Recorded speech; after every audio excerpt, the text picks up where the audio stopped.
Hi friends, అందరూ బాగున్నారని కోరుకుంటూ ఎపిసోడ్ 3లో జరిగిన మన సన్నివేశాలతో ఆదిత్య, అనుష కలిసి రూపే గ్యాలరీ లీజు రెన్యువల్ కోసం ఒక వినూత్నమైన ప్రణాళికను రూపొందించారు. అయితే విక్రమ్ వీరూరిని విడదీయడానికి దురుద్దేశపూర్వకమైన ప్లాన్ వేస్తాడు. అయితే ఆదిత్య, అనుషల మధ్య ఏర్పడిన కొత్త బంధం ఈ సమస్య ఎలా ఎదుర్కొంటుంది మరియు వారి మొదటి డేట్ ఎలా ఉంటుంది ఈ ఎపిసోడ్లో మనం చూద్దాం. ఎపిసోడ్ 4 మొదలుపెట్టే ముందు ఇంకా నా ఛానల్ని సబ్స్క్రైబ్ చేయకుంటే ప్లీజ్ నా ఛానల్ని సబ్స్క్రైబ్ చేసి హైప్ చేస్తారని కోరుకుంటూ ఎపిసోడ్ 4ని ఇప్పుడు మొదలెడుతున్నాను. భయంకరమైన సవాల్. హృదయాల పోరాటం. ఉరుము ముందు నిశ్శబ్దం. విక్రమ్ పన్నాగం ఆదిత్య మరియు అనుష కలిసి పనిచేయడానికి నిర్ణయించుకున్నారు. ఆదిత్య తన పర్ఫెక్షన్ ప్లానింగ్ ఉపయోగించి రూపకల గ్యాలరీ లీజు రెన్యువల్ కోసం ఒక లీగల్ లూప్లు హాల్లో కనుగొన్నాడు. అనుష తన ఆర్టిస్ట్కు కాంటాక్ట్స్ను ఉపయోగించి లీజు రెన్యువల్కు కావాల్సిన డబ్బును సేకరించిన ఒక భారీ ఆర్ట్ను ఎగ్జిబిషన్ ప్లాన్ చేసింది. కానీ విక్రమ్ ఈ విషయం తెలుసుకొని ఆగ్రహంతో ఉన్నాడు. అనుష తన సహాయాన్ని తిరస్కరించడం, ఆదిత్యతో ఆమె స్నేహం పెరగడం అతనికి నచ్చలేదు. అతను ఒక భయంకరమైన ప్లాన్ అమలు చేశాడు.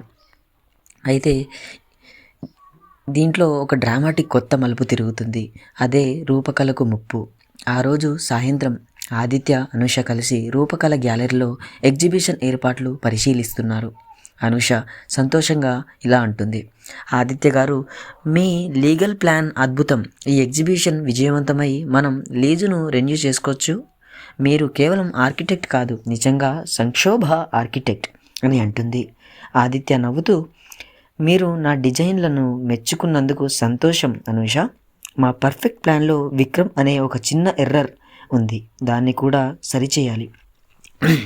అప్పుడే గ్యాలరీకి ఒక వ్యక్తి వచ్చాడు. అతను లీజ్ హోల్డర్ తరఫున లాయర్. అతను వచ్చి గ్యాలరీ తలుపులు ముందు ఒక లీగల్ నోటీసును అంటించాడు. లాయర్ ఇలా అంటాడు, విక్రమ్ కంపెనీ ద్వారా ఈ భవనం యొక్క రెన్యువల్ హక్కులు కొనుగోలు చేయబడ్డాయి. రేపు సాయంత్రంలోగా ఈ భవనాన్ని ఖాళీ చేయాలి, లేదంటే బలవంతంగా సీజ్ చేస్తాం అని అంటారు. అనుష షాక్లోకి వెళ్ళిపోయింది. నోటీస్లో విక్రమ్ ఒక రాత్రే ఆ భవనం రెన్యువల్ హక్కులను ఎలాగోలా కొనుగోలు చేశాడని ఉంది.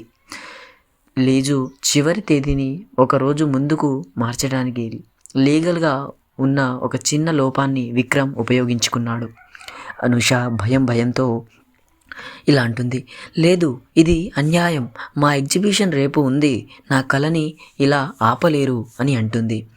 అప్పుడు వారిద్దరికీ భయంకరమైన సమస్య మొదలవుతుంది. ఎమోషనల్ పోరాటంతో అనుష వెంటనే విక్రమ్కు ఫోన్ చేసింది. అనుష కోపంగా, విక్రమ్, నువ్వు చేసింది అన్యాయం. నీకు ఏ హక్కు ఉంది నా కళను నాశనం చేయడానికి? విక్రమ్ ఫోన్లో నవ్వుతూ అంటుంది, అను, నేనెందుకు నీ కళను నాశనం చేస్తాను? నిన్ను కాపాడడానికి ప్రయత్నిస్తున్నాను. నాతో ఉంటే ఈ సమస్య ఉండదు. రేపు ఉదయం నా ప్లాన్ ప్రకారం నా దగ్గరికి రా, నేనే అంతా సెట్ చేస్తాను. ఆ ఆదిత్య నీకు ఏమీ చేయలేడు, అతను కేవలం కాంక్రీట్ మనిషి. అనుష ఫోన్ పెట్టేసింది. కళ్ళ నుంచి నీ కన్నీళ్లు ఆగడం లేదు. ప్రేమతో పోరాటం అంటే ఇదేనా అంటుంది. అనుష ఏడుస్తూ, ఆదిత్య గారు, నా కళ పోయింది, ఈ భవనం నా జీవితం.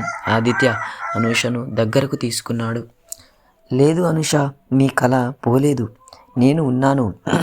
ఈ సమస్యకు పరిష్కారం ఉంది, మన టీం వర్క్, పర్ఫెక్ట్ ప్లానింగ్ ఇప్పుడే మొదలవుతుంది అని అంటాడు. ఇప్పుడు ఆదిత్య కొత్త అవతారం వేస్తాడు. ఆదిత్య వెంటనే తన టీంను, లాయర్ను గ్యాలరీకి పిలిచాడు. Aditya legal plan. లీగల్గా ఒక రోజులో మనం ఈ నోటీస్ను ఆపలేం, కానీ ఈ భవనాన్ని నివాసయోగ్యం కానిదిగా ప్రకటిస్తే దాన్ని సీజ్ చేయకుండా తాత్కాలికంగా ఆపొచ్చు.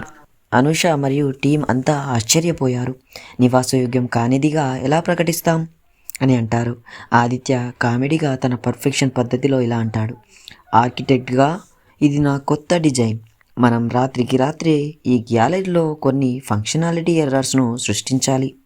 అనుష, మీ ఆర్టిస్టులందరూ కావాలి. యుద్ధం మొదలైంది. విక్రమ్ మాకు కామెడీ మెటీరియల్ను అందించాడు. అనంతరం రాత్రంతా గ్యాలరీలో అద్భుతమైన గందరగోళం మొదలైంది. వైపుల లీక్ డ్రామా. ఆదిత్య పాత వైపులను కావాలనే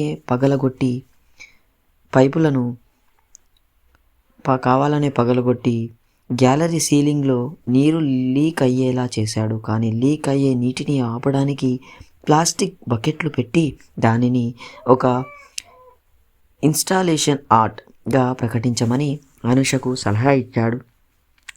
విద్యుత్ వైఫల్యం కూడా.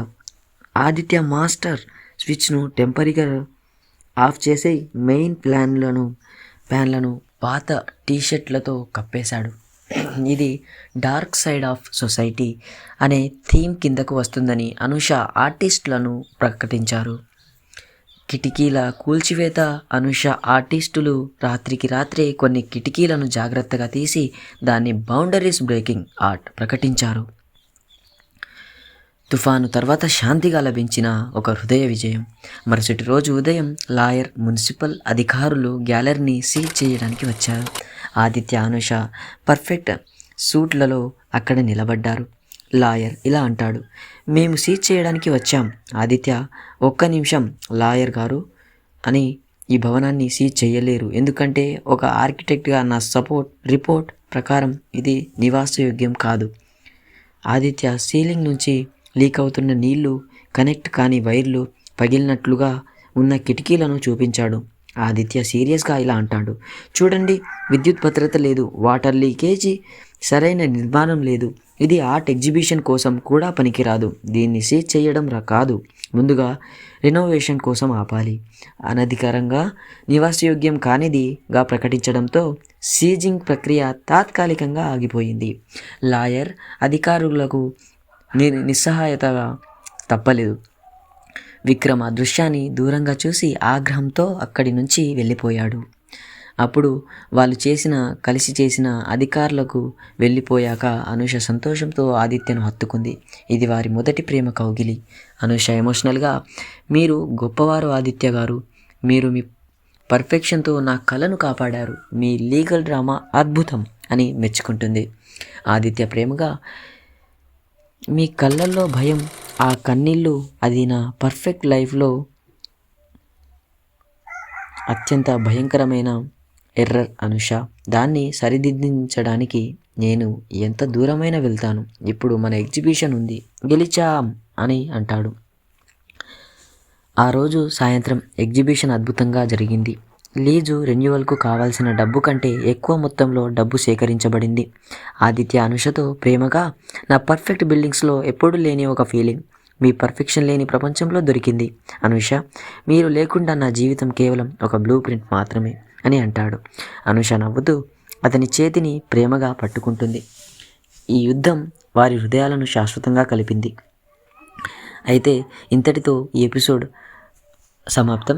నెక్స్ట్ ఎపిసోడ్లో విక్రమ్ ఓటమిని అంగీకరించడు. ఆదిత్యను, అనుషను వ్యక్తిగతంగా దెబ్బతీయడానికి వారి కుటుంబ జీవితాల్లోకి చొరబడతాడు. అనుష బ్యాక్గ్రౌండ్లో ఒక సీక్రెట్ను విక్రమ్ ఎలా ఉపయోగిస్తాడు, మరియు ఆదిత్య కుటుంబం సభ్యులు అనుష ఆర్ట్ ప్రపంచాన్ని ఎలా అర్థం చేసుకుంటారు, ఇవన్నీ తర్వాత ఎపిసోడ్లో మనం చూద్దాం. ఎపిసోడ్ 5 మొదలుపెట్టే ముందు ఫ్రెండ్స్, మీరు నా ఛానల్ని సబ్స్క్రైబ్ చేయాలని కోరుకుంటూ ఎపిసోడ్ 5 తప్పక చూడండి.